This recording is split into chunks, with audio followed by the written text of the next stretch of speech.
Vuelvo a empezar porque pongo para grabar. Ahí está grabando. Muy bien, decía. La idea es ver los pormenores de la monografía a través de un ejemplo.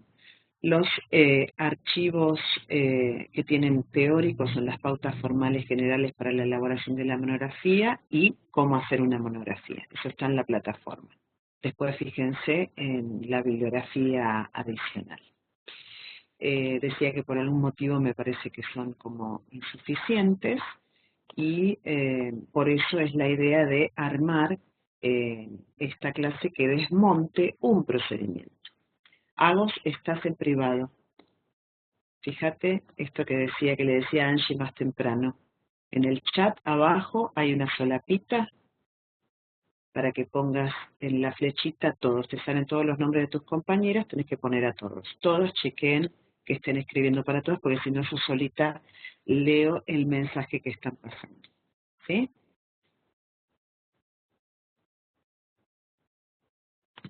Ahí está, perfecto, muy bien.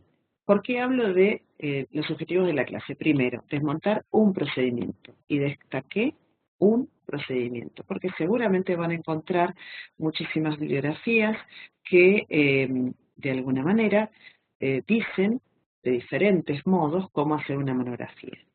Hay monografías que se basan en la transcripción bibliográfica, hay monografías que a veces plantean como una serie de autores que hacen algo. Este es un procedimiento, no significa nunca que sea el único, ¿sí? Aclaro esto desde el vamos, es el tipo de monografía que vamos a pedir en literatura 2. ¿Para qué se hace la monografía? Para analizar una novela, desde postulados de teoría literaria. Por eso ustedes ya les pedí que vayan leyendo y eligiendo una de las novelas de la lista. Ya hoy estuve chequeando, faltan poquitos en realidad de los que normalmente están conectados y que conozco dentro de la plataforma, como para elegir. Lo importante es ir leyéndola, ir marcando cosas que les llamen la atención. La idea entonces es guiar el tipo de análisis que se puede presentar en la monografía, que no sea un análisis intuitivo, ¿no? En el ejemplo que voy a desmontar también tiene que ver cómo citar, cómo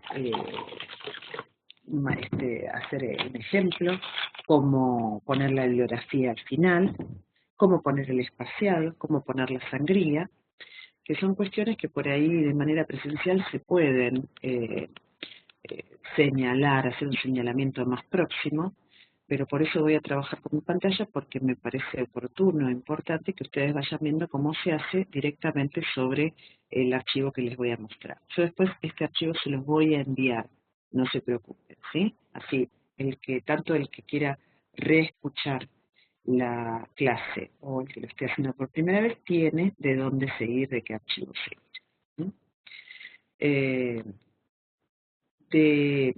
Otra de las reflexiones que tengo para hacer es que estos objetivos que tienen que ver con ver el ejemplo están hechos en el marco de la hoja de estilo. Me parece que Literatura 1 y 2 tiene que estar acorde a lo que les va pidiendo la hoja de estilo, y además porque todo esto es una preparación. Por ahí los que están más avanzados y ya están en la preparación de la tesina les resulte repetitivo esto que voy a decir, pero para los que todavía no iniciaron ningún proceso de tesina, es decir, que lo van a hacer el año que viene, esto también sea una preparación para ese género discursivo. Porque además la adquisición de la escritura académica es siempre progresiva, es una adquisición que no se logra de un día para el otro. Se logra escribiendo, como tantas cosas, ¿no? Con prueba y error, con observar qué es lo que me marca la tutora, por dónde puedo ir, si estoy muy atado a la anécdota, ¿no? Y una recomendación que tengo que hacer, hola, Laura no escucha, ¿escucha a los demás? Ahí subo el volumen. Bien. Una de las recomendaciones que tengo para hacer es fundamentalmente que no hagan plagio, es decir, que no utilicen sitios no muy recomendables de Internet. Hay algunos que lo son, pero aun cuando, ok, ahí cuando utilicen sitios de Internet, tienen que ser sitios que ustedes atribuyan. En esto insisto mucho acerca de que el plagio, es decir, la cita indiscriminada sin decir de dónde viene una determinada cuestión que estamos señalando, es una falta académica grave. Así que todo lo que estamos poniendo, que no es nuestro, que no es de nuestra autoría, tiene que estar atribuido. ¿Sí? Yo ahora les voy a indicar cómo hacer para justamente atribuir cuando estamos diciendo algo. Muy bien, vamos entonces voy a cerrar esto, voy a poner en primer plano la monografía que les quiero compartir. Con la carátula habrán visto que en la bibliografía también está la carátula que tienen que utilizar. Y la idea es hacer un trabajo que sea no muy extenso, porque esta no es la tesina, pero que sea contundente, que sea un espacio en el que ustedes puedan crear una lectura a partir de la novel que eligieron para analizar. Compartir. Ahí está. Díganme si se ve, porque ahora se me minimiza lo que estoy viendo donde ustedes escriben. Bien. Y entonces no voy a tener tanta conciencia de si están viendo o no. Cualquier cosa, chiflen o escriban. Muy bien, primero partimos de la carátula. Esta carátula está disponible ya en la plataforma. Es una carátula que está acorde a la hoja de estilo del Mashea. Acá va el mal nombre del alumno, siempre destacado en amarillo. Trabajo o actividad, ustedes aclaran que es una monografía sobre la novel tal. Yo acá estoy trabajando con el túnel, que es el ejemplo que les mandé. Recordar poner en cursiva los títulos de la obra completa y también va en cursiva, en este caso novel, por ser una palabra extranjera que no tiene equivalente. El título del trabajo, fíjense, pongo el túnel, un camino hacia la oscura. Puede ser un título sugerente como este, que aclare algún aspecto más poético del análisis. Otros pretenden por ahí un acercamiento analítico a el túnel de Ernesto Sábato, siempre el tema de la aproximación o el acercamiento analítico, porque ya sabemos que es imposible o muy ambicioso poner análisis del túnel.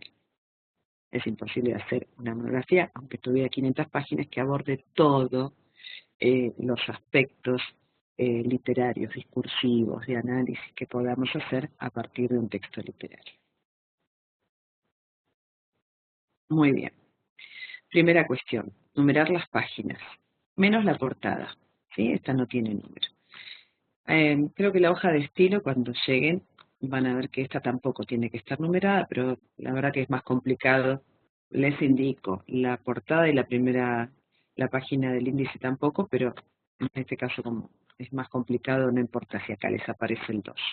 Saquen la página, la primera página no tiene que tener, y la primera página es la carátula. Igualmente, tanto la carátula como el índice cuentan para el número final, ¿sí? Para la cantidad estimada que tengamos, ¿no? Entonces, para eso, no me acuerdo que, bueno, me voy a fijar después en alguno de los archivos si yo les decía exactamente, creo que lo máximo 10, 12 páginas son lo que estamos pretendiendo para esta monografía. Opciones para confeccionar el índice. La primera opción es el índice automático. En las pautas, en el archivo de las pautas, hay un link muy claro, que es un tutorial muy claro para hacer el índice automático. Principalmente el índice es algo tentativo porque nosotros hacemos como un bosquejo de qué es lo que vamos a abordar en la monografía. Después esto puede cambiar, y nosotros podemos cambiar los títulos todas las veces que queramos. Lo importante es que al principio se organicen como un esqueleto de qué es lo que quiero hablar, sobre qué es lo que quiero hablar y desde qué encuadre. Porque recuerden que en lo que voy a insistir en esta monografía es que no sea un análisis intuitivo, que yo opine sobre lo que le pasa a Juan Pablo Castel y su relación con María, eso es insuficiente. El encuadre significa, tal como habíamos dicho en el ensayo, en el encuadre, desde qué bibliografía voy a abordar la monografía.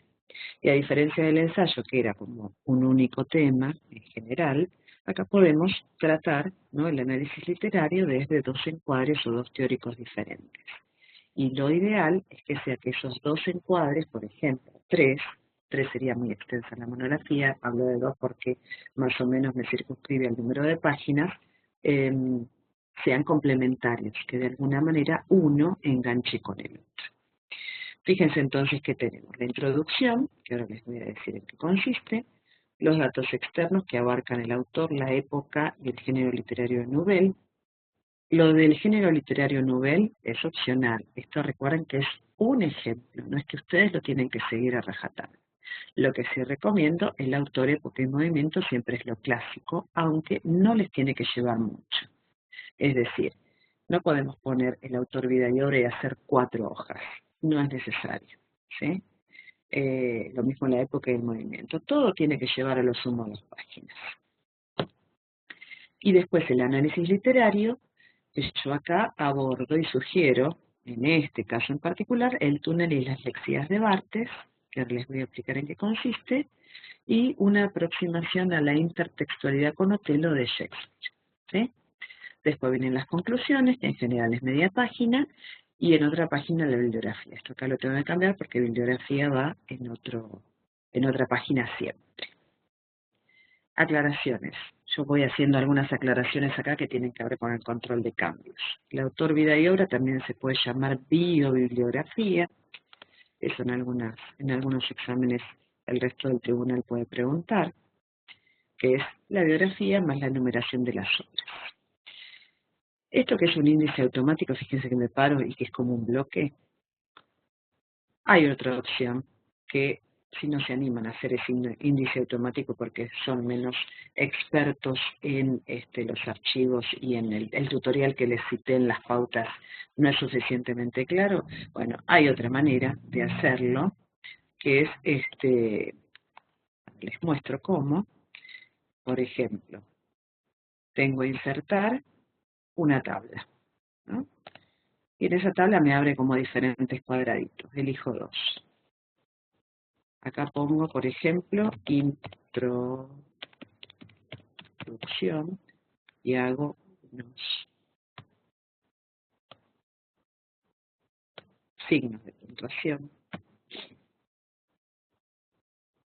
puntos, ¿no? Y acá pongo, por ejemplo, página 2, ¿no? Y después pongo datos externos, vuelvo a hacer lo mismo, todos los puntitos, y acá pongo página 4, ¿sí?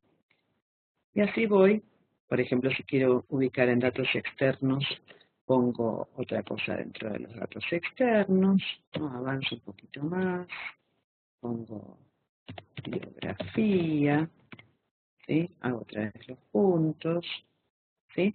Esto es más como artesanal y es menos, no queda tan bien como el índice automático, que es así como sumamente prolijo, ¿no?, para hacerlo. Yo recomiendo que, porque en la tesina lo van a hacer así, exploren un poquito el índice automático. Porque además la particularidad que tiene el índice automático es que las páginas se van cambiando automáticamente. Es decir, una vez que determinamos cuáles son los títulos y porque después empezamos a escribir y a rellenar en el medio y la página se corre, este índice automático lo cambia de manera automática. En cambio, esta segunda opción más artesanal y para los menos duchos en las artes del Word, uno tiene que ir chequeando que después las páginas estén correctamente señaladas. ¿Sí? Ahora lo voy a sacar. Así no estorba. Muy bien, entonces, voy al chat un minutito. A ver, ¿cómo se hace para...? Voy a las preguntas. Disculpen que no veo, pero cuando estoy compartiendo pantalla se me minimiza el chat. Hola Corina, que se sumó. Muy bien, Angie, que está a todos. ¿Cómo se hace para que la portada no se numere? Ya te digo. Vamos. A ver si está en insertar.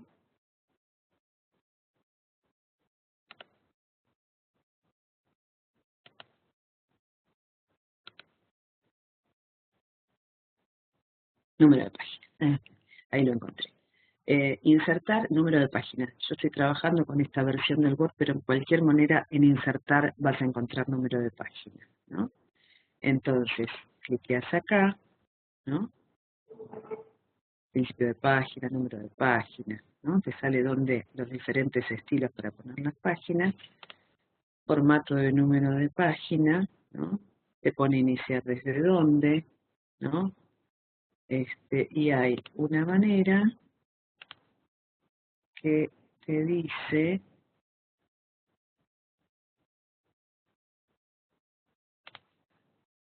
primera página, iniciar en,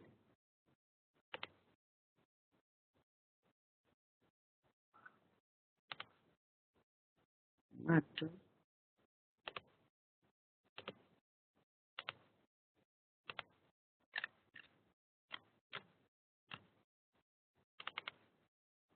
acá. Bien, fui abajo, cliqué 2 veces, ¿sí? Y me abre con línea de puntos lo que dice en este número de página. ¿Ves que acá yo tengo cliqueado primera página diferente? Si yo saco esa tilde, me aparece el 1.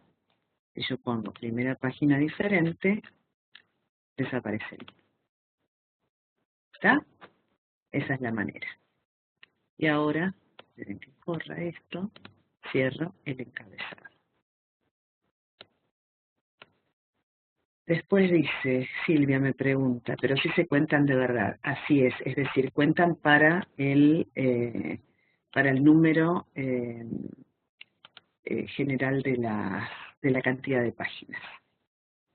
El recuadro se saca como cuando hice eso de salir de cerrar, ¿viste acá que había cerrado?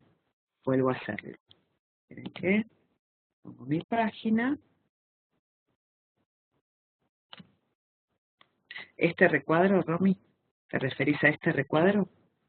¿O al recuadro de pie de página? Avísame.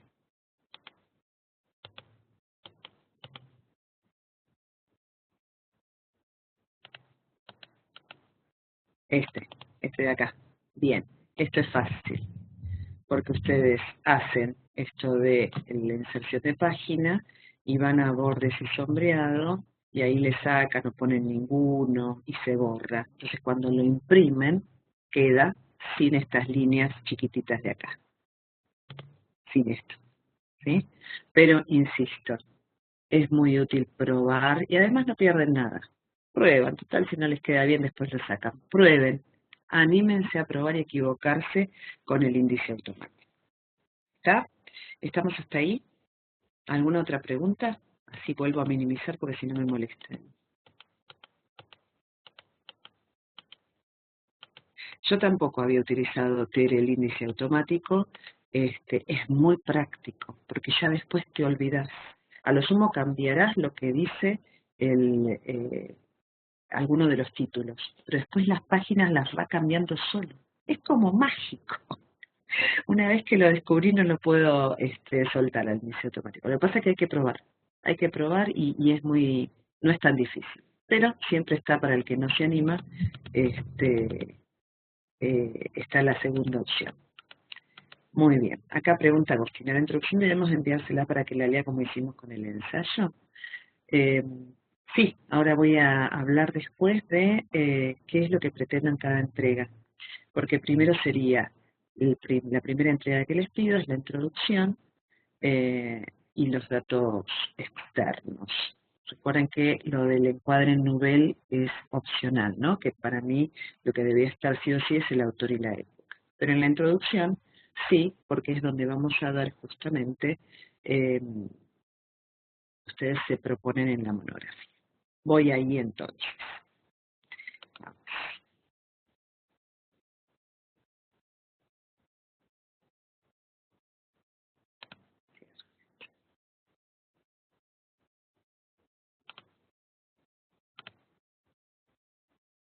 Bien, ahí está. Llegué a la introducción.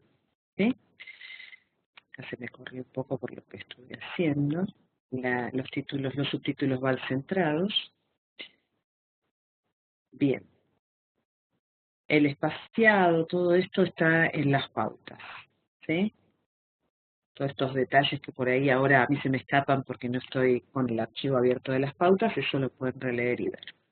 Veamos que puse la nube en el túnel, Ernesto Sábato, publicada en tal año, reeditada muchas veces, desarrolla en primera persona la historia del pintor Juan Pablo Castel, quien narra el crimen que cometió. En una exposición de pintura, Castel conoce a María Iribarne, por quien se obsesiona y con quien inicia y mantiene una extraña relación. María está casada con Allende, un hombre ciego mayor que ella, y según sospecha de Juan Pablo, María también mantiene relaciones conjuntas, el primo de Allende, quien vive en una estancia fuera de Buenos Aires, a la que María concurre frecuentemente. Atormentado por las dudas y por el misterio que envuelve a María, Castel la mata. Confiesa a Allende sus sospechas de infidelidad, que, según el pintor, los justifican de haberle dado muerte a la esposa del ciego. Allende se suicida y Juan Pablo Castel se entrega a las autoridades. A través de la presente monografía se abordará el túnel desde diferentes perspectivas. Se comenzará con los datos externos, una breve biografía del autor, los datos de su época y movimiento al que pertenece y la descripción del texto al género de la novela. Luego se desarrollará un análisis literario de la novela. El propósito de este último es ingresar en el túnel desde dos entradas. Miren qué lindo esto de ingresar en el túnel. Las lexías de Barthes, las que posibilitarán un acercamiento a los sentidos latentes en la novela, y el concepto de intertextualidad de Genet, por medio del cual se logrará ampliar la mirada hacia uno de los sentidos latentes, el tema de los celos y de la violencia de género, ambos presentes en el libro. Ven que la monografía plantea, a diferencia del ensayo, más entradas, pero esas entradas no son como autónomas, sino que están relacionadas entre sí. Entonces, lo primero que hago es ver las lexías de Barthes, ¿sí? Y esas lexías me van a posibilitar entrar en los sentidos latentes. Y después tomo uno de esos sentidos latentes y oriento hacia el tema de los celos, la intertextualidad, la violencia de género y la vinculación con Otelo, ¿sí? Entonces, retomo la introducción, como dice acá, primero se puede poner un resumen del argumento, ¿no? Primero digo cuándo fue publicada, fíjense cómo aclaro sin que sea demasiado pesado el tema de la primera persona, que es el narrador elegido. Después, esto es la exposición del argumento. Y después, un segundo párrafo, y esto es fundamental, tiene que aparecer, aclarar los objetivos, el planteo, qué me interesa demostrar, sobre qué voy a argumentar y los teóricos que voy a utilizar, Barthes y Genet. ¿Está bien? Esa sería la introducción clásica, básica, de este ejemplo de monografía. Recuerden que lo que hago es desmontar el procedimiento, ¿sí? Y este es un ejemplo. Puede haber otros tipos de monografía. ¿Está bien? Voy al chat. El encuadre dice, ¿es el marco teórico? Dice Noemí, así es. Así es. Es importante entonces que ustedes digan desde dónde van a tratar la novela. ¿Estamos hasta acá? Háganme un sí, un guiño, una manito. Perfecto. Bien, ya está. Ahí vamos. Después dejo espacio y voy a datos externos. Acá es el autor y la vida, ¿no? Vida y obra o bibliografía, como ustedes quieran. Es un apartado más bien informativo, no más de media o 3/4 de página, dice, no se extiendan en poner 4 páginas que por otro lado están copiando de otro lado, digan la fuente de donde sacaron los datos. Bien. Vamos por partes a estos comentarios que puse acá. Recuerden que estos yo se los voy a enviar, así que quédense tranquilos. Notaciones que es lo que tiene que ver con cómo se hacen los párrafos. Fíjense que acá no dejé sangría y acá sí. ¿Está bien? Esa es una opción. ¿Sí? Si ponen esta opción siempre en los primeros párrafos de cada uno de los apartados, no va sangría y a partir del segundo, sí.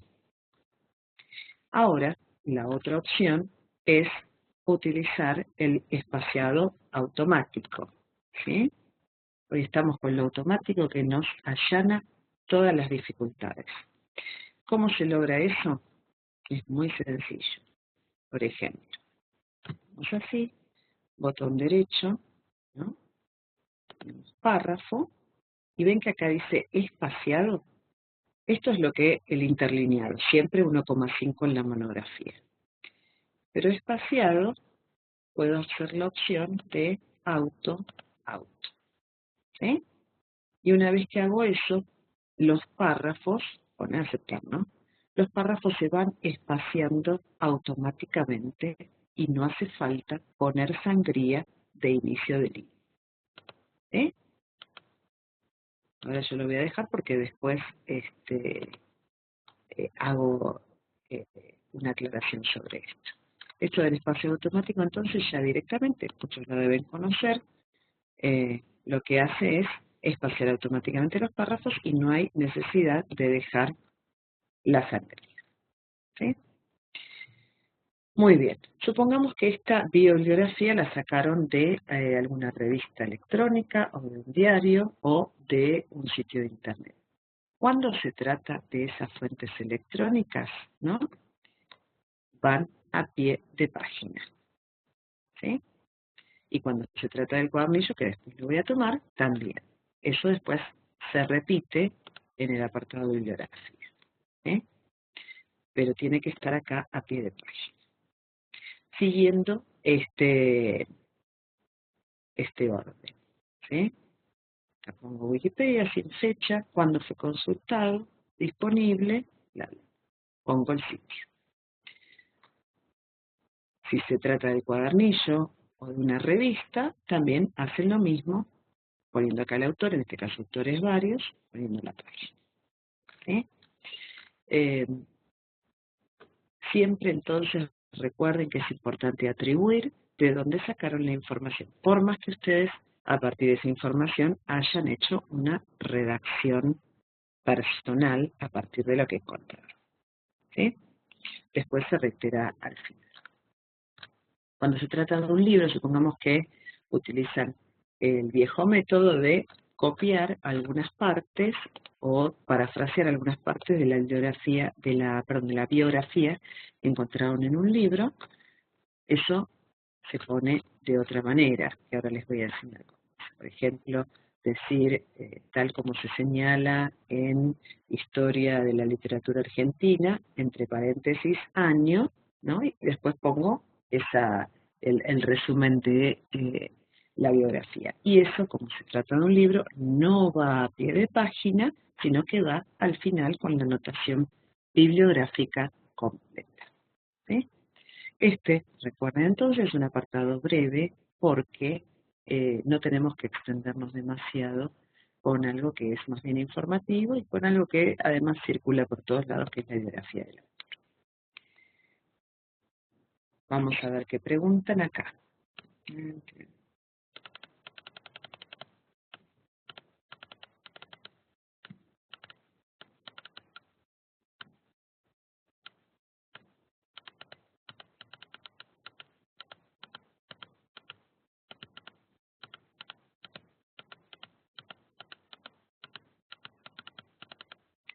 Bien, Agustín había preguntado. Perfecto, el marco teórico. No sé si te respondí, Romy. La monografía puede abordar más de un teórico. Fíjense que en el ensayo creo que no poníamos biografía del autor, no encuadrábamos tampoco en qué movimiento literario estaba el autor. eh, Fíjense que en la monografía estoy hablando de dos teóricos y los dos teóricos son complementarios, ¿no? Entonces, como que amplía la mirada. Pero la trama argumentativa es básicamente la misma para el ensayo que para la monografía, ¿sí? Avísame si te respondí. Que ya había quedado arriba ese comentario. Laura dice, sí, preparé algo de encuadres teóricos, ahora se los voy a mandar. No hace falta, Silvia, que cada título vaya en hoja aparte. Lo que va aparte es la carátula, aparte el índice y aparte la bibliografía. Todo lo demás puede ir seguidito. Lau, sí, voy a enviarles, preparé una lista tentativa de algunos, los más sencillos, porque tampoco es la idea de gran profundización teórica. Tiene que haber un encuadre, pero tampoco es que tienen que leer 20 teóricos para realizar la monografía. Y además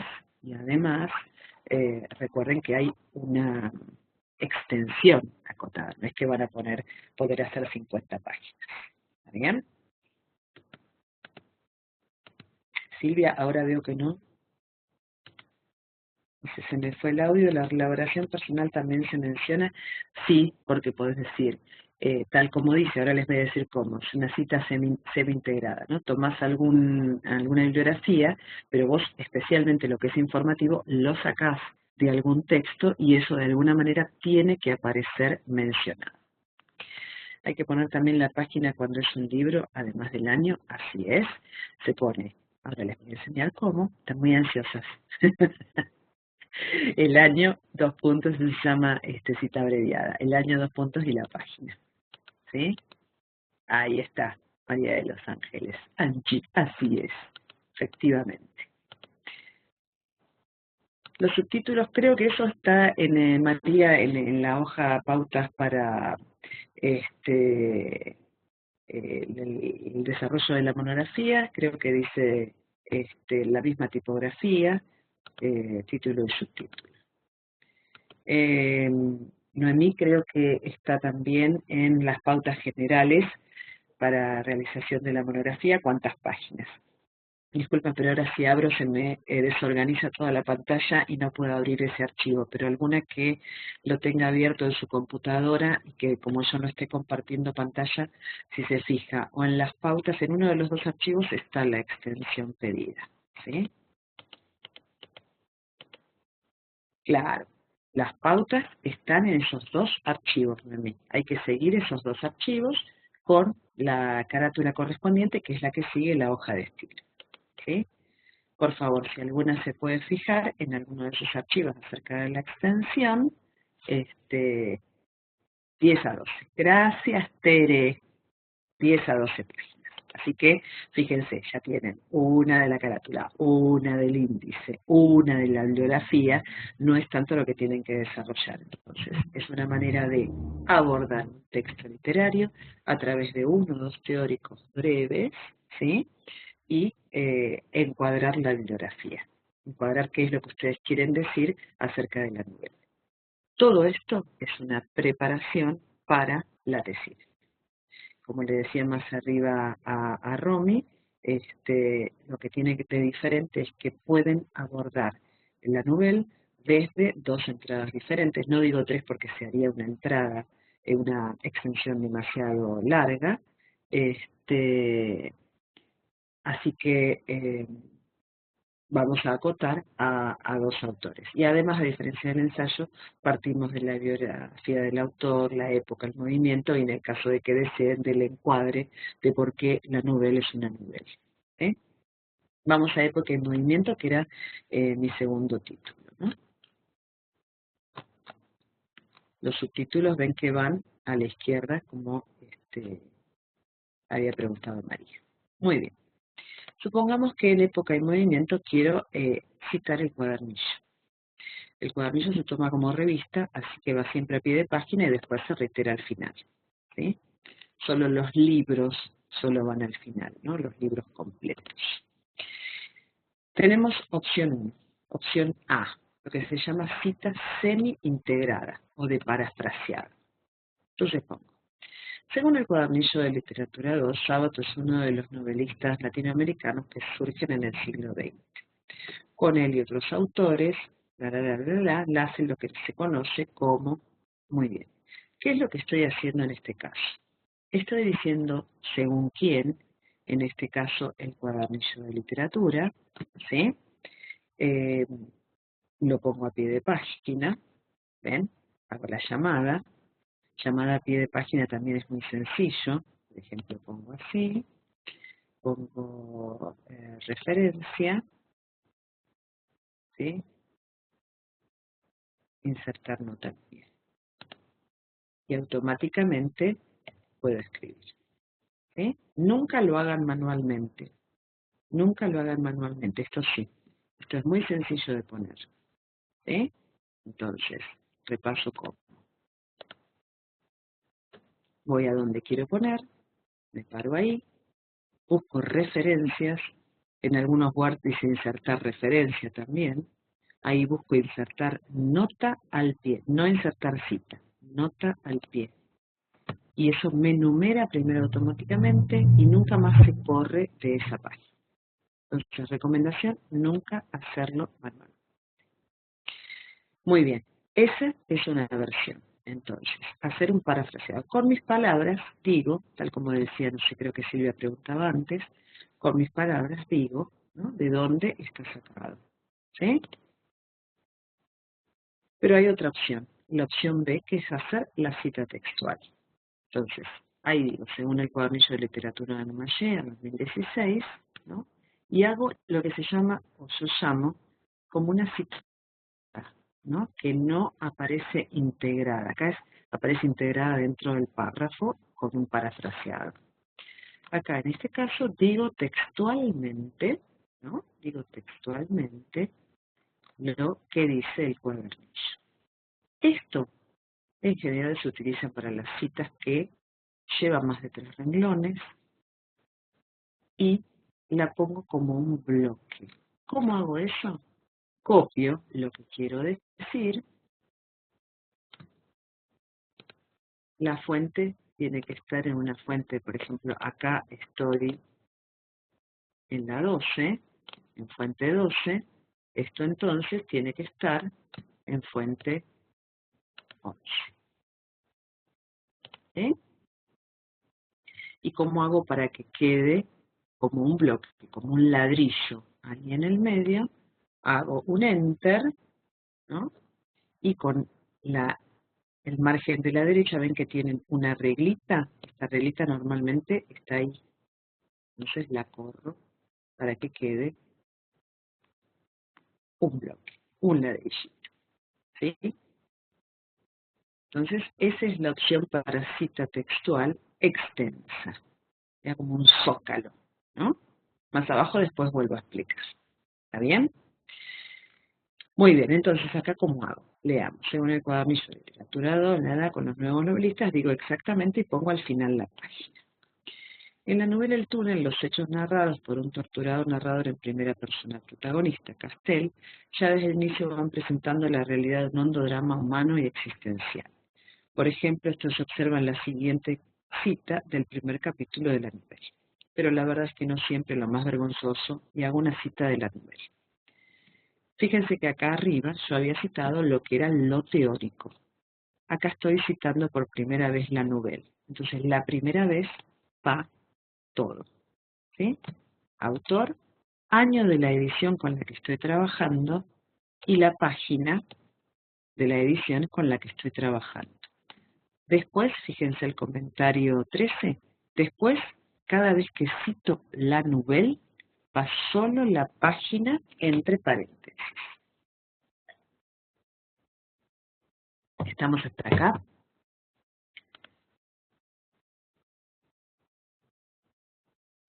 Bien, perfecto.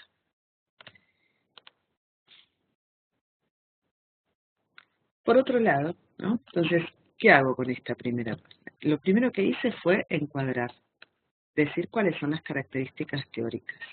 En este párrafo, decir solamente la característica teórica no alcanza. digo cómo lo encontré en la Nouvelle.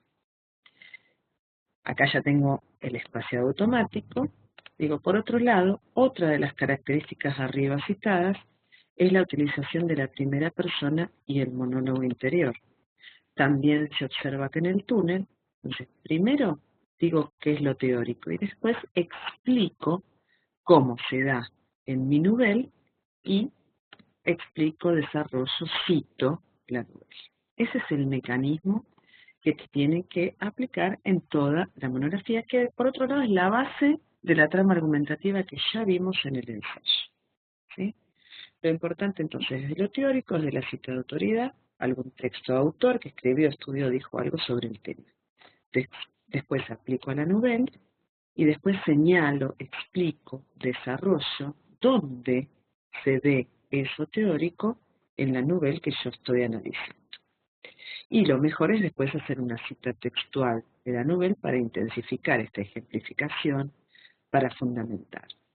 La cita sola después no alcanza, siempre hay que reforzar. Supongamos que acá yo vine de toda la Nouvelle y explico cómo se da esta característica, 2 puntos, hago una cita textual, siempre entrecomillada, pongo solamente el número de página, que es lo frecuente cuando ya mencionamos al principio con qué Nouvelle trabajo, y después digo por qué estoy poniendo esa cita. Vuelvo a reforzar qué es lo que encuentro en esa cita de lo teórico, ¿no?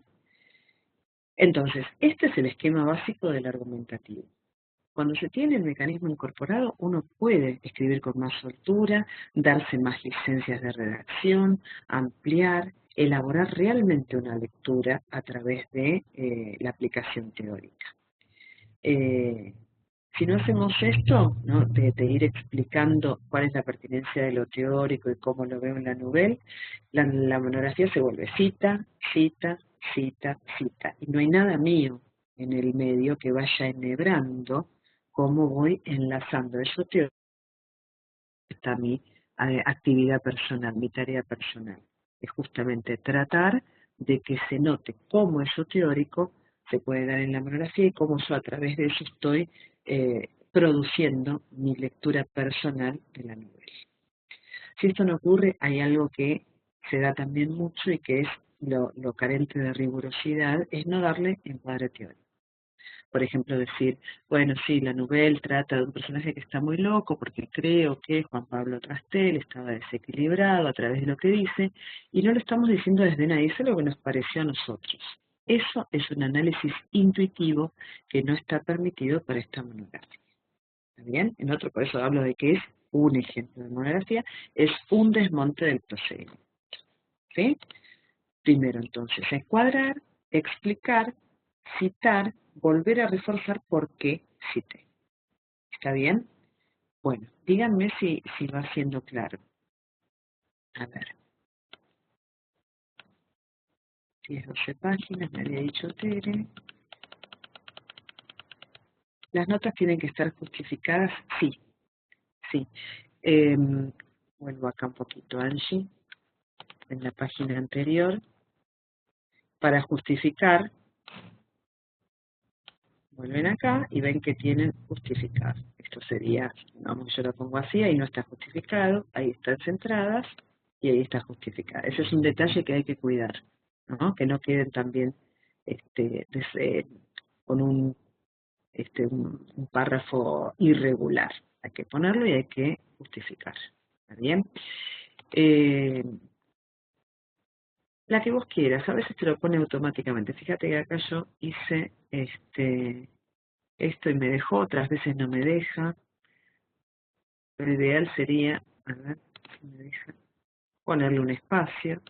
Pero ven que si yo ahí pongo, como había puesto acá, la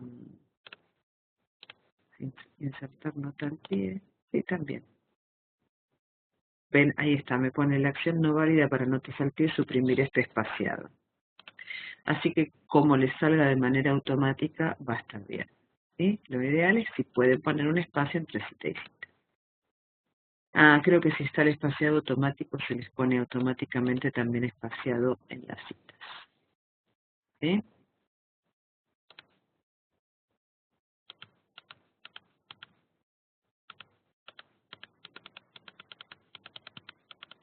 Bien. Insisto para los que se fueron sumando al final. Hay muchos, digamos, procedimientos. Yo me centro en este que es de la trama argumentativa, y pese a haber hecho el ensayo me parecía importante verlo porque a veces me daba cuenta de que al final de literatura 2 los chicos tardan mucho en presentar la monografía y yo me empecé a preguntar cuál era el motivo, ¿no? Y a veces me parece que por más que asumamos que esto es un contenido que deberían traer, saber hacer monografías, ¿no? Digo, del secundario o de otros estudios, no siempre es así. Entonces, frente a esa falta, es por eso que me detengo de esta manera en este género discursivo. ¿Eh? Porque me parece que hay una pequeña laguna eh, con, con la manera en cómo se redactan y se hacen las monografías. Así que por un lado parece pertinente hacerlo ahora, y por otro lado me parece que es un conocimiento que se llevan para la tesina. ¿Sí? Ya muchas de estas cosas, cuando vean la tesina, van a ver que varía en extensión y varía en diversificación. Y van a ver que otra vez se encuadran, que otra vez refieren, que otra vez plantean. Pero ¿por qué es la trama argumentativa? Sí. La trama argumentativa se da en diferentes géneros discursivos, ¿no? Muy bien. Sigamos. Saco el espacio, que como voy agregando cosas para mostrarles, después se me desorganiza. Género literario, la novela. Ya les dije que esto es tentativo, pero bueno, es una parte más que se podría poner. Primero defino el género intermedio, que es la novela entre cuento y novela. Ojo, chicas, que acá, digo chicas porque no sé si hay algún caballero que haya ingresado. Falta Rodolfo este año, ¿eh? Todas chicas. Bien. Yo voy cambiando lo de el espaciado porque es un ejemplo. Ustedes, una vez que eligen uno de los espaciados, se quedan con ese en toda la monografía. ¿Sí? Ven que acá no está el espaciado automático y entonces siempre, cuando cambio de párrafo, tengo que dejar sangre. Hablo de Benedetti, de la bibliografía de 1995, que ustedes manejan porque está el libro subido a la plataforma, cómo define Benedetti la novela, y siguiendo estas características, ¿ven? Teniendo en cuenta que el túnel tiene menos de 140 páginas, aunque este número varía un poco de acuerdo con las ediciones, puede ser ubicado dentro de esta clasificación. Por otro lado, de acuerdo con lo afirmado por Benedetti en cuanto al proceso que se desarrolla, porque insiste en proceso, en evolución Benedetti, el túnel despliega un proceso en el que Juan Pablo Castel, ¿sí? Es decir, primero digo qué es lo que dice Benedetti sobre el proceso dentro de la novela. Y después hablo de cómo encuentro ese proceso en la novela El túnel. Y después ejemplifico con la cita textual. Fíjense que hablo de la cita textual, me parece que está delante. No, está en 11. Siempre es la fuente, una fuente menor que lo que yo vengo trayendo en lo general, que es 2. Y acá tengo otra cita de Zócalo de bloque, que pongo solamente la página porque es de la novela. Hago sobre la izquierda hago un enter y sobre la derecha corro esta reglita. Lo último, aclaro pertinencia de la cita, es decir, no la dejo tirada ahí a la cita, sino que con esta cita explico, ¿no? Y veo por qué puse esa cita en relación con la característica teórica de Benedetti. Y así sucesivamente con el resto de características que se quieran aplicar. Paso al análisis literario. ¿Qué cosa? Es que yo me voy fijando. Lo primero que yo había planteado era que iba a analizar el túnel desde las lexías de Barthes. ¿Sí? Esto es muy interesante. A mí, la verdad, el texto SZ, si lo pueden leer para ver el estilo de análisis que hace, por supuesto, ninguno de nosotros sería capaz de hacer el análisis como lo hace Barthes, que es descomponer el texto en todas las lexías, pero es interesante para ver cómo lo aborda. Si no lo tiene, igual está circulando muchísimo por la web, así que lo pueden leer tranquilamente. Muy bien, en su obra SZ, con Bolaño, Barthes propone hacer un análisis progresivo que requiere una lectura lenta, ya que en efecto, leyendo el texto despacio, volviéndolo a leer y releer, es como se pueden encontrar los sentidos. Esto no lo dice Barthes, sino que le dice Gómez Robledo X sin fecha, como es un texto que está sacado de la web, está justamente acá la anotación bibliográfica. Después lo repito al final. Y después cito un texto de Bratosevich, 1980-141, acá está lo que se llama la cita abreviada, año de la publicación y página. Después en la bibliografía general voy a encontrar 1980 Bratosevich y la anotación completa. Y acá digo qué es lo que dice Bratosevich. Destaca que el Barthes de la década de los 70 ve el texto como dispersión de códigos, no como producto acabado y cerrado, sino como una avenida de sentidos. Es el segundo Barthes, ¿no? ¿Se acuerdan que había un Barthes más estructuralista, que es el del esquema funcional, y lo que leímos este cuatrimestre de, por ejemplo, que no hay lujos, sino que todo es provocador de sentido dentro del texto, que es el segundo texto de Barthes que leímos este cuatrimestre. Avenida de sentidos, fíjense otra vez acá, pongo año, página, ¿sí? Transtextual e inagotable. Y habla del procedimiento, más que método, según Bratosevich, vuelvo a poner, ¿no? Consiste en desmontar el texto en lexías, que son cortes, tramos del discurso, para que todos esos tramos puedan ser vinculados con otros tramos. Y acá hago una nota que no tiene que ver con bibliografía, pero que también es posible cuando quiero aclarar algo que no dije en el párrafo principal, ¿no? Información que se llama complementaria. ¿De dónde viene lexía? La palabra lexía la toma un verbo griego, recoger, decir, lexis, discurso, frase. Muy bien. La extensión de cada lexía es variable, es decir, son como pequeños tramos de los textos, y lo importante es que cada lexía no agrupe más de 3 o 4 sentidos. Según Barthes, comprenderá una palabra o una frase el mejor espacio donde se puedan observar los sentidos. Después, Barthes dice que cada lexía se puede inventariar de acuerdo con 6 códigos. El código de las acciones, esto está más cerca del esquema funcional, no los núcleos narrativos. El código de los enigmas, este es interesantísimo ver, ¿no? Consistirá en distinguir términos en lo que se centra, se plantea, se formula, se retrasa y finalmente se descifra un enigma, uno o varios, es decir, el develamiento de una verdad. Este es Brato. A menudo esos términos faltarán, se repetirán, no aparecerán en un orden constante, etc. El código de los enigmas es el más interesante para mí. Después está el código cultural, los saberes de una ciencia, de un conocimiento, que puede ser médico, literario, ¿no? De la opinión difundida, etc. Puesto que permiten el discurso apoyarse en autoridad científica moral, también los podemos llamar código de referencia. Después el código sémico, que también es interesante como el de los enigmas porque trabaja con la connotación, ¿no?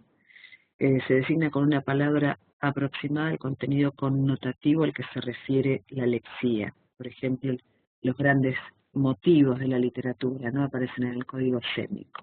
La riqueza, la feminidad, la fascinación, la belleza interior, lo monstruoso, el exceso, la declaración. ¿Sí? Los grandes motivos, los que mueven cualquier narración literaria.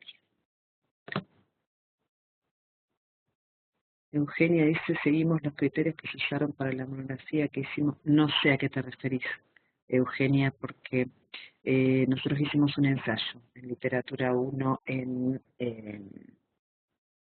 distancia. Supongo que hablas porque lo hiciste presencial, ¿no? Coméntame eso. Después el código simbólico, el repertorio de figuras retóricas, y hay un sexto código que es el código de la comunicación, ¿no? Cuando se apela al narratario con esta circulación de mensajes entre el narrador y narratario. Entonces, lo primero que hago, ¿no? Es esta parte teórica, que es decir a qué le llama lexía y sobre qué código se pueden inventariar las lexías. Después, a continuación, fíjense que hablo de cómo esas lexías se pueden aplicar al texto en túnel, ¿no? Yo hice acá un ejemplo, esto es solo un ejemplo. Para los fines de nuestra monografía es imposible abordar todas las lexías de una nivel, pero se puede elegir, por ejemplo, una lexía en Enigma, con el código de las lexías del código del Enigma, o las lexías del código simbólico, o las lexías de las unidades de significado de connotación, que son tan interesantes, y trabajar unas. Yo acá, para que vieran cómo se hace un inventario de las lexías según los códigos, es un ejemplo, ¿no? Así que esto es simplemente un ejemplo. Siempre dice entonces que el título, Barthes dice que el título y el epígrafe empiezan siempre aportando información, ¿no?, que tiene que ver con el enigma, ¿no?, con lo hermenéutico del enigma. ¿Eh? Y acá, fíjense, yo cito la lexía y después explico cuál es el motivo de la conformación, existencia del túnel de esa primera persona que aparece explicitada desde el epígrafe y por eso adquiere relevancia. Eso desde el código del enigma. Pero si quiero, también hablo desde el código simbólico, que es la figura de recursos, que habla de la metáfora túnel igual vida. ¿Sí?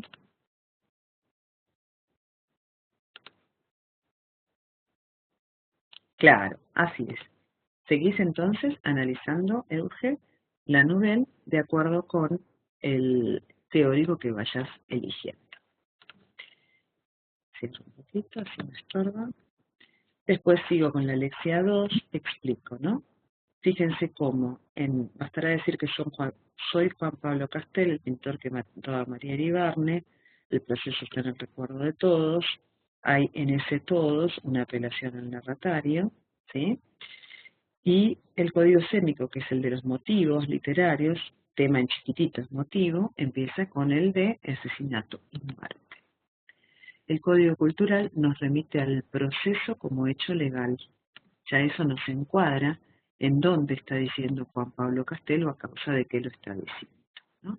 Y ya está el primer hecho concreto, desde el código narrativo, que es el código de las acciones, que es la referencia a Castel mató a María Iribarne. ¿Sí? Bien, después hago toda voy sacando el tramo, es decir, la lexía, y viendo sobre qué código lo leo. Hago lo mismo en todas. Esto es un trabajo titánico, por eso les digo que es imposible hacerlo sobre toda una novela. Barthes lo hace sobre Sarracín, que es un cuento, se me escapa ahora el autor, Balzac, creo que es Balzac, y le lleva todo un librito a hacer todas las lexías. Lo que yo hago es simplemente un ejemplo, para que vean cómo se puede, a partir de cada lexía, leer según los diferentes códigos que están inventariados. ¿Sí? Cuando llego a algún punto, hago como una recapitulación de estas lexías, ¿no? Acá en la página 12, ¿no? Empiezo a hacer como breves conclusiones parciales de qué es lo que voy encontrando acerca de la personalidad de Juan Pablo Castelli. La inestabilidad, la soberbia, la vanidad, ¿no? La ironía, ¿no? Hablar de la historia de la madre, que no cuenta su historia por vanidad, pero después de la historia de la madre insinúa lo contrario. Entonces hago como una breve recapitulación de cada una de las lecciones. ¿Sí?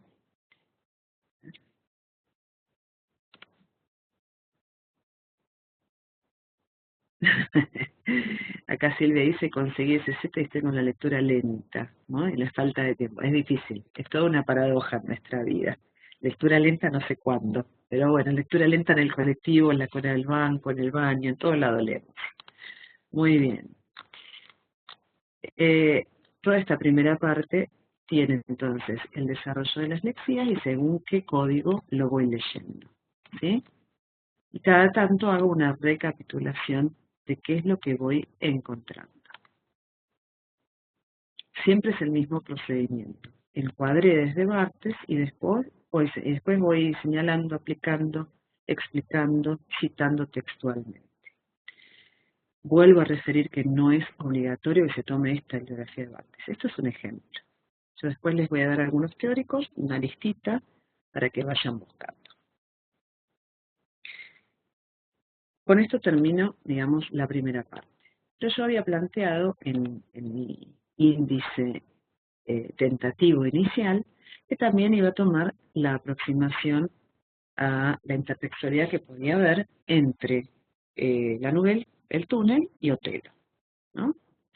Entonces parto de qué es la transtextualidad. Yo también creo que lo tienen en la bibliografía adicional. Que es para Gerard Genet la transtextualidad, es todo aquello dentro de un texto se relaciona, manifiesta secretamente con otros textos, reconoce 5 tipos de relaciones transtextuales: la intertextualidad, la paratextualidad, la metatextualidad, la hipertextualidad, la arquitextualidad, ¿sí? Y en este punto aclaro de gran importancia el concepto de intertextualidad. Ven que acá pongo Genet, el año, y pongo Gerard Genet porque la primera vez que mencionamos al autor es con nombre y apellido, después solo el apellido está bien, el año de la publicación que va a aparecer en mi bibliografía al final y la página es de lo que estoy parafraseando.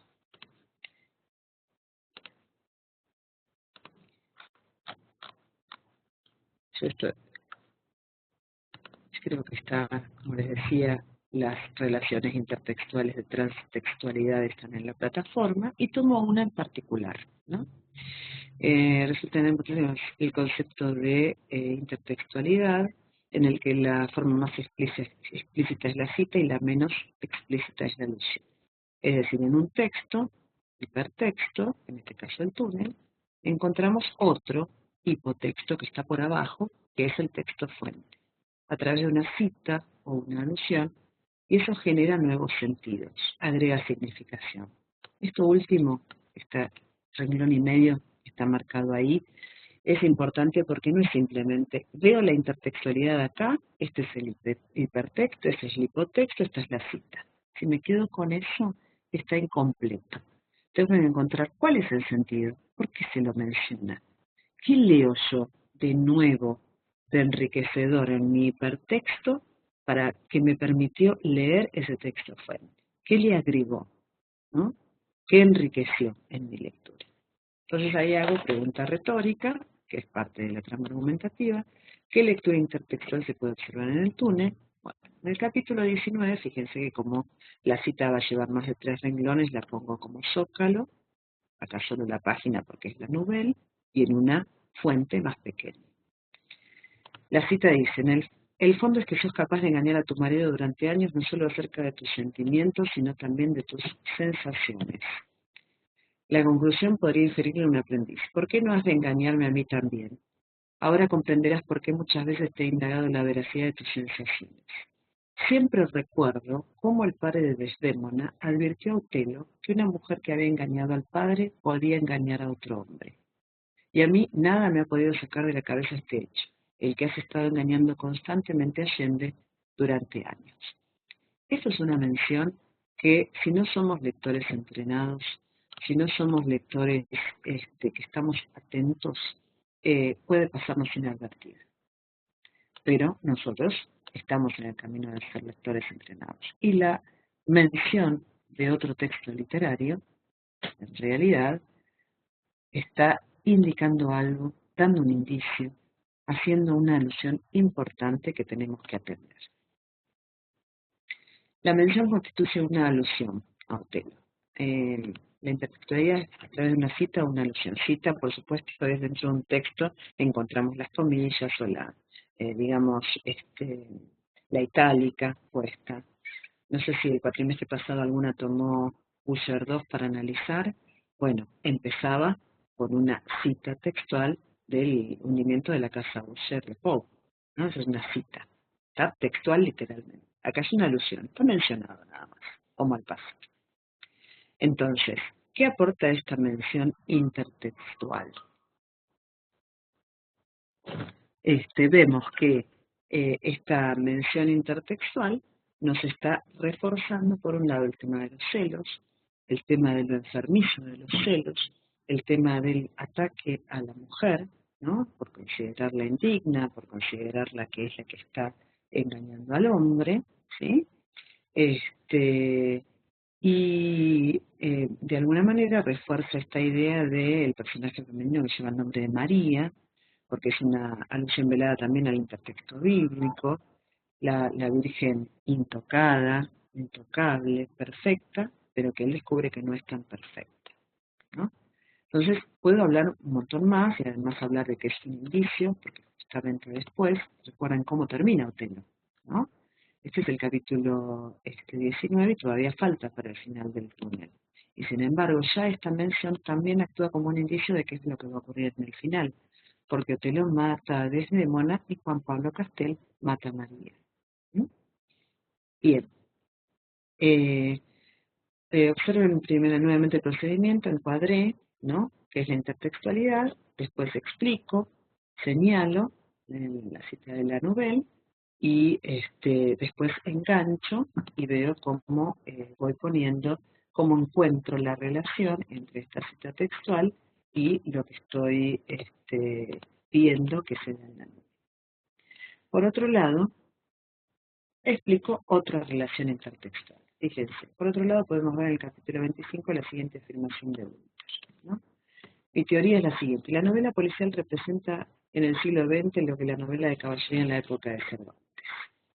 Una sátira de la novela policial. Imaginen que el pobre tipo se larga a descubrir crímenes, es un detective, creo que se podría hacer algo divertido, trágico, simbólico, etc.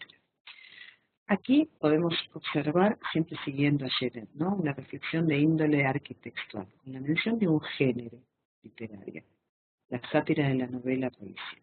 Ninguna mención literaria es inmotivada, es decir, no es inocente. Entonces la mención nos permite orientar nuestra lectura. Si yo me quedo solamente, bueno, arquitectualmente el túnel se relaciona con el género de lo policial. Si yo me quedo solamente con eso, no explico qué es lo que me aporta como enriquecimiento, ¿no? En este caso, vemos que insiste después Hunter acerca de las investigaciones, la policía, eh, cómo el asesino es el mismo, el detective y el asesino son la misma persona, ¿no? Entonces, de alguna manera también esto orienta nuestra lectura del túnel hacia lo policial dentro de la novela. Como fíjense, el detective y el asesino es el mismo. Esta mención de Hunter se puede relacionar con el propio Castell, que es el detective de las supuestas infidelidades de María, pero a su vez es el asesino de la persona que está investigando, ¿no? Entonces puedo a partir de esto volver a producir una lectura de qué es lo que estoy preguntando, ¿sí? Siempre es el mismo procedimiento: encuadrar, ver cómo se ve en la novela y ahí puedo darme más licencia para desarrollar y para profundizar, insistiendo con lo que le decía Romy más arriba, ¿no? Es decir, eh, tenemos en el ensayo, también por una cuestión de economía de páginas, no podemos desarrollar tanto acá. A través de varias aristas que puedo ir abriendo, puedo darme más licencias e ir desarrollando qué es lo que encuentro en mi nivel, ¿sí? ¿Vamos hasta ahí?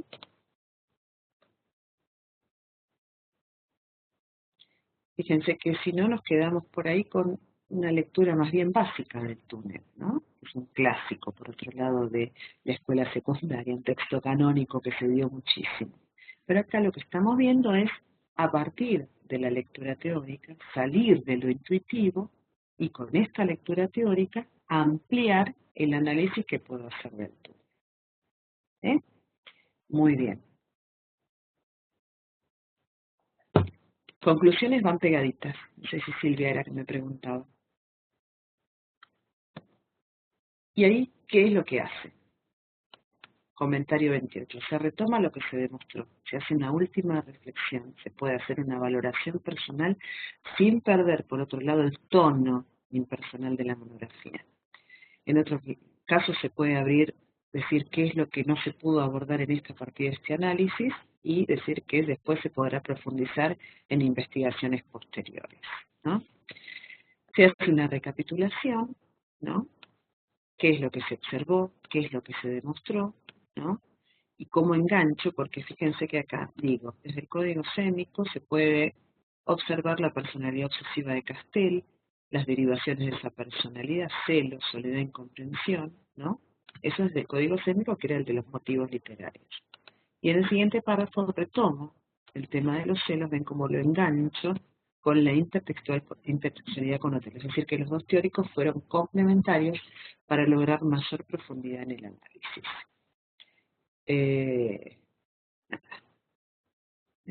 Se puede terminar con una valoración de la. Las secciones no deben empezar ni cerrarse con citas textuales, es decir, acá no puedo poner una cita, abro comillas, cierro comillas.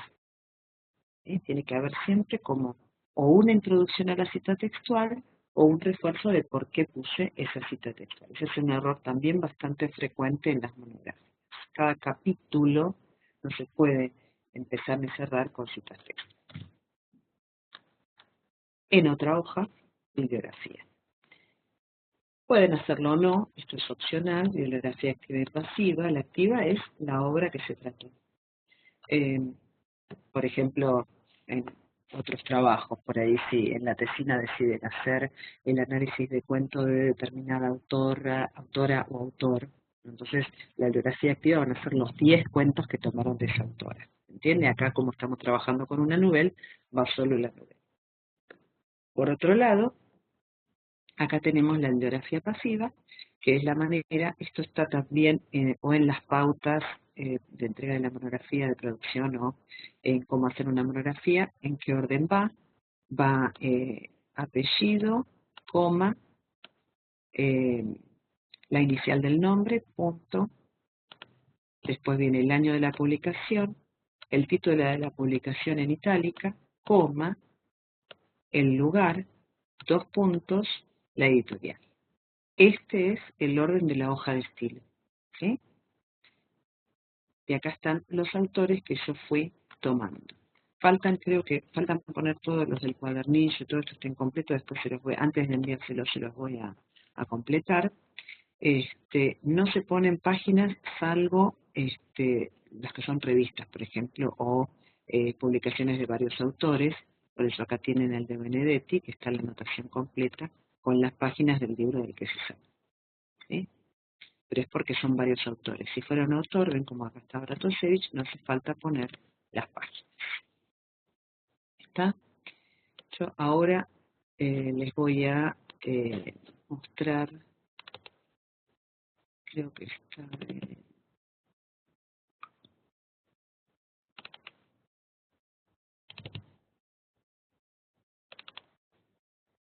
ahí está. ¿Lo ven? No. ¿Ven que dice teóricos para el encuadre de la novela? Díganme si se ve, chicas.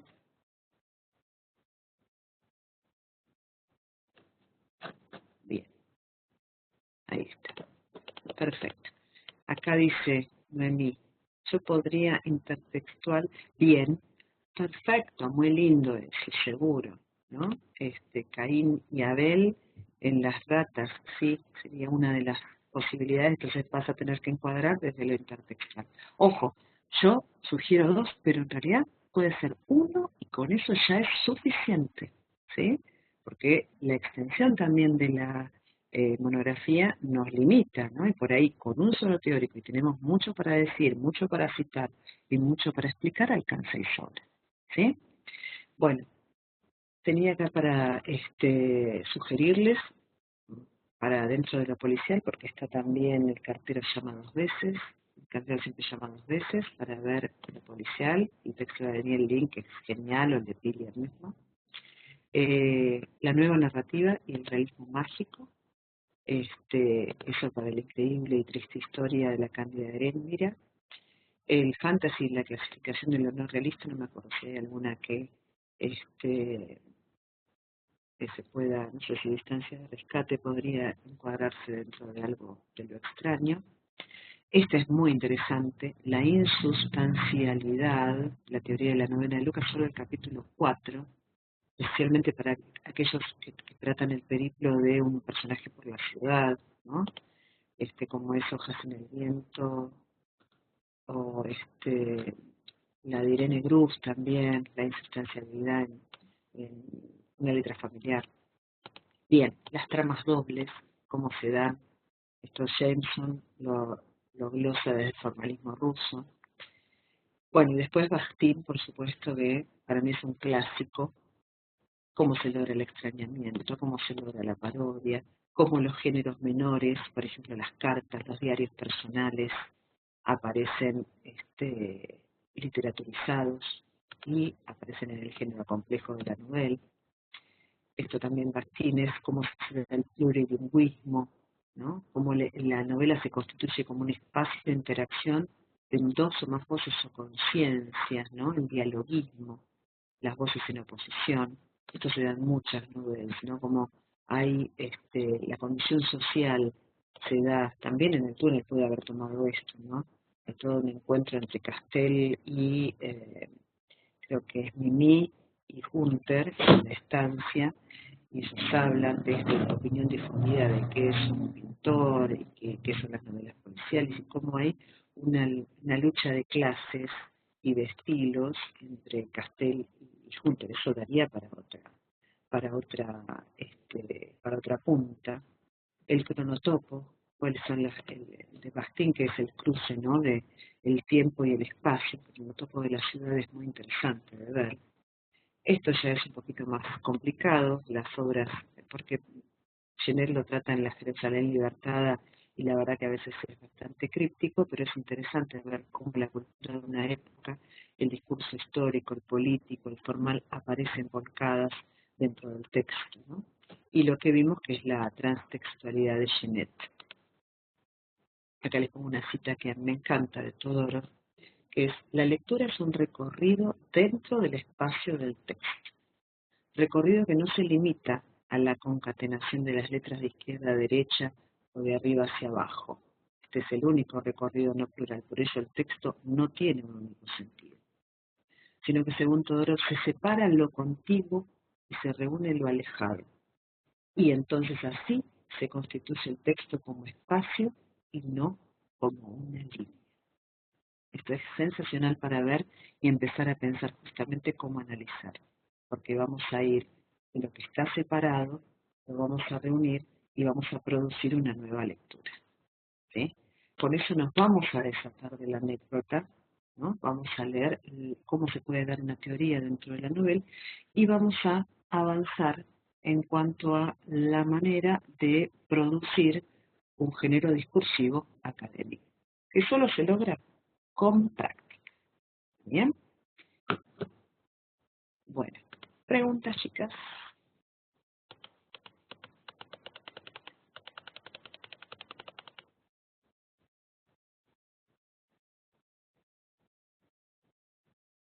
¿Quedó claro, digamos? Sí, bien, Euge, gracias. Bien, la voz de mi conciencia, parece. Ahí voy. A ver si puedo abrir esto y se los muestro. Esto después también lo voy a subir más cuando estén las fechas, porque acá lo que había puesto eran las fechas de diciembre anterior. Acá está. Entregas parciales o borradores. Lo que les voy a pedir, 2 borradores como mínimo, pueden ser más. La primera entrega, perdón, por cada índice, introducción, datos externos. Por más que sea un índice tentativo, ¿sí? La segunda entrega, datos internos o análisis literario, como ustedes quieran llamar, más lo anterior, las correcciones incorporadas. Entrega final, todo lo anterior con las correcciones incorporadas, más las conclusiones y la bibliografía. Esa es la entrega final. Antes de la entrega final tiene que haber entonces dos entregas. Es importante que vayan no borrando las correcciones que yo les hago para el control de cambios, para que yo no empiece siempre de cero a ver qué es lo que les había pedido de una entrega a la otra, ¿sí? Y de esa manera yo lo que voy a hacer, si ya veo que está, yo misma les voy a eliminar las observaciones del control de cambios, así ya se va armando el texto tal como vamos viéndolo. Examen oral después dos partes, ¿no? Primero, hablar sobre la defensa de la monografía, hay recomendaciones acá, y después un punteadito de temas, esto se lo subo más adelante, ahora no creo que sea el momento porque están empezando recién con la monografía, ¿no? Algunas preguntas sobre los temas que vimos, ¿no? A lo largo de la curso. Por supuesto, es importante repasar algunas cuestiones así como cruciales, ¿no? La distinción de los tres géneros literarios, de literatura 1, digo. En qué se distingue el cuento popular del cuento literario, ¿no? Recordar los tres pilares de Poe, ¿no? Y saber, por supuesto, la diferencia entre cuento y relato, que siempre es un clásico de preguntas en la mesa, ¿sí? Esto tenerlo claro.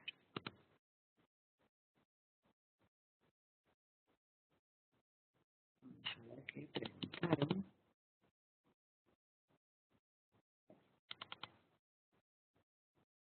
La dice, algo dice, Silvia dice, irán surgiendo a medida, Agustina por haber entendido, Benedetti, ¿quién de nosotros? Y ahí sí podemos hablar de los géneros menores, el tema del diario, el tema de la carta, cómo se dan los géneros menores de Bakhtin y cómo se incorporan para la elaboración de la novela. Así que vamos viendo por ese lado, me gusta. Ahí me parece que tenés que agarrar Bakhtin y eso de los géneros menores. Cualquier cosa es para el ¿lo enviamos vía email? Sí, me envían vía email al correo.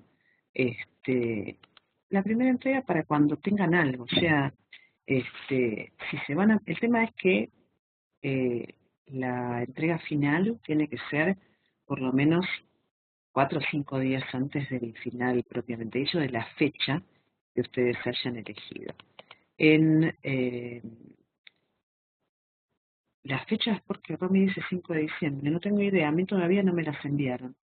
Si ya están en la plataforma tendría que ver, porque todavía no me la enviaron a mí. En general nos la envían a nosotros, nos las envían a nosotros decimos si podemos, nosotros hablo de los docentes, si podemos o no en esas fechas, y ¿y en qué archivo lo viste, Romy? Tere dice que en la plataforma no hay nada, y es verdad. ¿No serán las anteriores, las de 2015, las que viste? Bueno, fíjate y después decime, por ahí están todavía en algún archivo viejo de la plataforma del año pasado. Agustín, en un llamado se rinde el ensayo. Ah, está bien. Cuando hablas de rendís literatura 1, ¿sí? En el primer llamado, en ese primero defendés el ensayo y después son preguntas sobre los contenidos de literatura 1. Y en la siguiente fecha rendís literatura 2 con la defensa de la monografía y las preguntas sobre literatura 2. Cada voz importante, porque a algunos después pasa que no se presentan en diciembre y empieza a transcurrir el tiempo y se olvidan de esto, ¿no? Y de repente en julio me dicen, te mando la monografía. Rige lo mismo para todos los casos en que empiecen a producir la monografía. Es decir, ahora me fijo, Romy. Es decir, ustedes no se presentan ahora o no se presentan en febrero, supongamos que en mayo del año que viene me mandan la primera entrega, eso es lo que tienen que hacer. No es que en julio me tienen que mandar la monografía completa. Siempre seguimos en contacto vía correo electrónico, entonces en mayo me mandan el primer avance, yo se los corrijo, les hago las observaciones y correcciones, ustedes lo revisan, vuelven a hacer la segunda entrega, es decir, que el mismo proceso va para cualquiera de las fechas, aun cuando pase mucho tiempo, aun cuando pase un año y estemos en diciembre del 2017 y se quieran presentar, antes tienen que haber cumplimentado los diferentes pasos de las entregas. ¿Qué va primero, qué va en segundo término y qué va después? ¿Sí? Bien. Sandra dice, 5 al 23 de diciembre hay 2 llamados. Decía. Claro, ahí está, probablemente en el cronograma sea que me estás diciendo. Bueno, esa es, digamos, a partir del 5 va a haber 2 fechas, pero todavía no tengo la fecha exacta en que sea literatura 1 y 2. ¿Está bien? Ok, ahí va. Bueno, me alegro, Silvia. La verdad que me alegro que yo siempre trato con esto de ver una pequeña laguna, pequeña, y me parece que hay que subsanarla, ¿no? Y que es cómo mínimamente organizar esto de la monografía. A ver, vamos despacio, denme tiempo. Carla dice, no me presenté a literatura 1, o sea que en la primera fecha me presento a rendir esa y se aprueba en la segunda literatura 2, así es. Yo no recomiendo dar las dos al mismo tiempo porque, bueno, hay todo un proceso con la monografía y el estudio de cada literatura que es complicada, es compleja, es además muy nutrido el material que hay que leer para una y otra. Así que recomiendo siempre en una literatura 1, en otra literatura 2. Carla, se me va el apellido. ¿Vos la cursaste conmigo, Carla?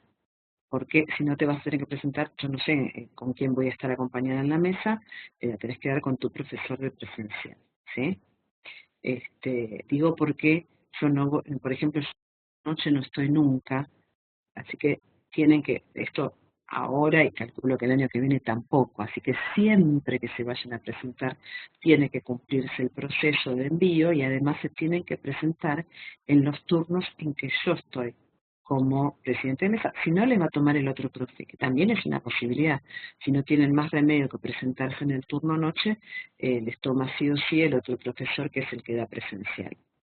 Ahora, si quieren dar conmigo, tienen que fijarse en dónde estoy citada. Y en tal caso, si tienen dudas, me preguntan vía correo electrónico si está bien la fecha o si entendieron bien la fecha y el horario. ¿Está bien? A ver, Angie pregunta, ¿se puede enviar la monografía en febrero, marzo y abril? Sí, sí. Es más, yo te diría, si la vas a dar en julio y tenés pensado eso, porque primero que ahora estás muy complicada y después febrero, yo me tomo un mes en el medio porque estoy conectada hasta el 8 de enero y después retomo el 12 de febrero. Ahí sí, la verdad que no respondo ni leo nada, porque para mí es muy intenso el año, estoy muy conectada y muy comprometida y realmente necesito un mes estar sin leer nada del Mashiach. Disculpen, pero es así, es como que necesito hacer ese paréntesis, entonces durante el verano, del 8 de enero al 12 de febrero, no estoy conectada. Entonces, el 12 de febrero se retoma todo, ¿no? Entonces, de ver cómo están viendo la monografía, si se van a presentar en la segunda fecha, porque para la primera seguramente no alcanzamos a ver todo el proceso. Ahora, si ya sabes que en julio te vas a presentar, en marzo me entregues la primera entrega, en abril la segunda, o en abril la primera entrega y en mayo la segunda, no hay problema. Y si tienen dudas, me escriben, agéndense mi dirección de correo, ya no vamos a estar conectados vía la plataforma, pero sí por medio de mi correo personal. ¿Está bien? A ver qué nos preguntaron. Pueden mandar la numeración, sí, ya respondí. El orden ayuda. Bueno, gracias. Como vos quieras. Si la monografía está, eh, tiene que estar prácticamente terminada en los primeros días de enero para poder presentarte en la primera fecha de febrero. ¿Sí? Yo hasta los primeros días de enero corrijo. Ponele que, a ver, un ejemplo. A ver si preguntaste algo más. Carla, sí, entonces tenés que dar conmigo, ok. Supongamos que hiciste el examen de literatura 1 y todos los demás que tengas, no sé. Y y tuviste las fiestas, y entre medio de las fiestas, el 26, el 27, el 28, avanzaste con la monografía. Y después me lo mandaste y yo el 2 de enero te di la devolución y en esa semana querés hacer la segunda entrega, listo, en la primera semana de enero. Ya está avanzada como para decirte en la segunda de febrero te podés presentar. Pero eso va en cada uno. Cada uno sabe de sus tiempos, cada uno sabe si puede dedicarle más o menos, cada uno sabe de las otras materias, porque literatura uno o dos no es lo único que están cursando, algunos sí, otros no, entonces eso va en cada uno.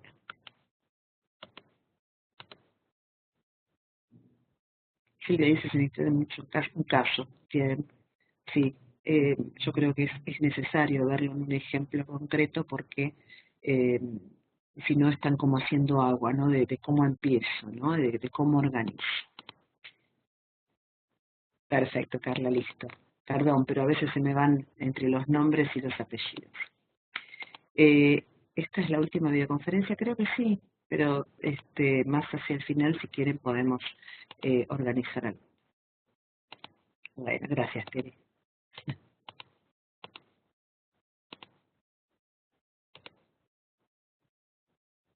Bien, a ver, Noemí, vos no cursaste conmigo antes. Lo que estoy mostrando del ejemplo del túnel, yo dentro de un ratito se los envío al foro. Y eso lo pueden revisar, se lo pueden imprimir y volver a escuchar, volver a leer cuando escuchen la videoconferencia. ¿Sí? Por otro lado, la monografía, ¿se rendir en la segunda fecha? Sí, pero no es entregar la monografía, es un proceso. Si vas a rendir en la segunda fecha, de todas maneras, en noviembre deberías hacer uno o dos borradores, la primera y la segunda entrega, porque es un proceso que necesitas que yo lo lea, corrija y vos vayas revisando a partir de lo que yo te fui corrigiendo. No es simplemente hago la monografía y la entrego, no es eso lo que estoy pidiendo, sino que estoy pidiendo entregas parciales para ir guiándolos a todos en cómo producir y que quede bien. ¿Sí?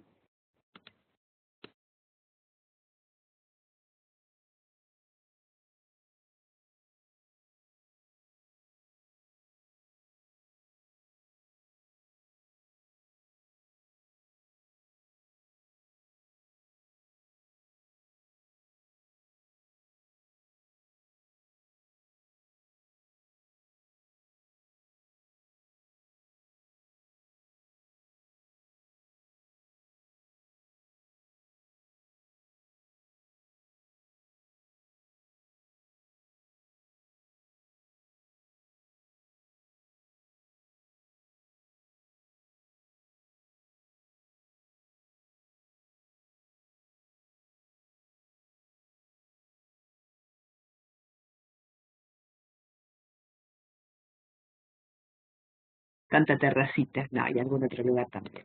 Angie, genial. Carla, buenísimo, gracias.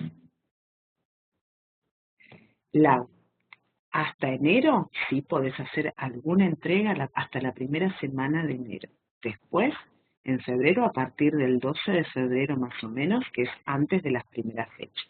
Pero tiene para entregar y que esté terminada en febrero y poder dar en la segunda fecha, de febrero-marzo, y por ahí tiene que estar bastante avanzado. ¿Sí? Digo por si ahora puedes hacer un poquito, pero después dejas porque tenés muchos parciales, la retomas en diciembre, y entonces últimos días de diciembre me haces una entrega de la monografía, la primera entrega.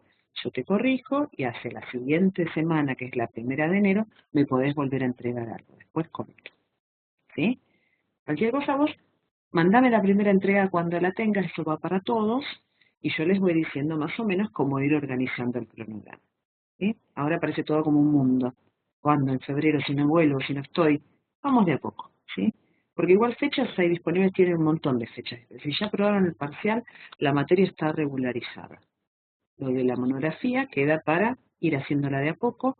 Algunos podrán hacerla directamente para diciembre, otros para febrero, otros para julio, otros para diciembre del año que viene. Eso va en el tiempo y la dedicación de cada uno. Igual tienen 8 llamados para hacer. ¿Cuál archivo, Silvia?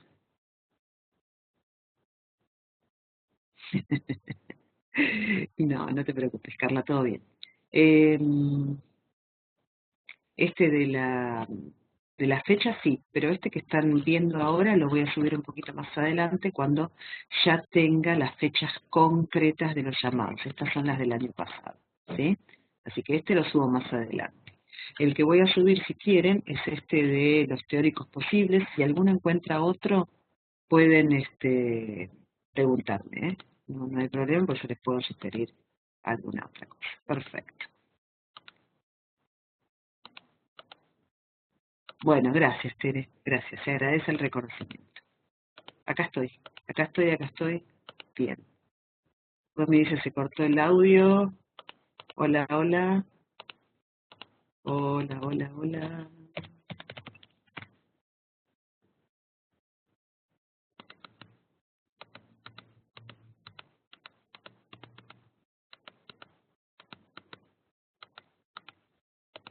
Hola, hola, hola. ¿Está? Bueno. Lau, ok. Seguimos en contacto. Gracias a vos por asistir. Buen fin de semana para todos. Bien. Ahora sí, bien. No sé qué pasa con la conexión, chicas. Desconozco. Bien. Ok. Igual ya está. La guía ya está. Este lo voy a enviar ahora dentro de un ratito. Gracias por haber asistido. Ya también me están por cortar seguro desde la plataforma. Así que gracias por haber asistido. Voy ya dejando de compartir pantalla. Bonito fin de semana de lo que quede. Aprovechen, ¿sí? Y vayan leyendo la novela y anotando cosas que después van a poder producir mejor la monografía. Bueno, gracias por los reconocimientos. Que descansen. Vamos a ir dejando de grabar para los compañeros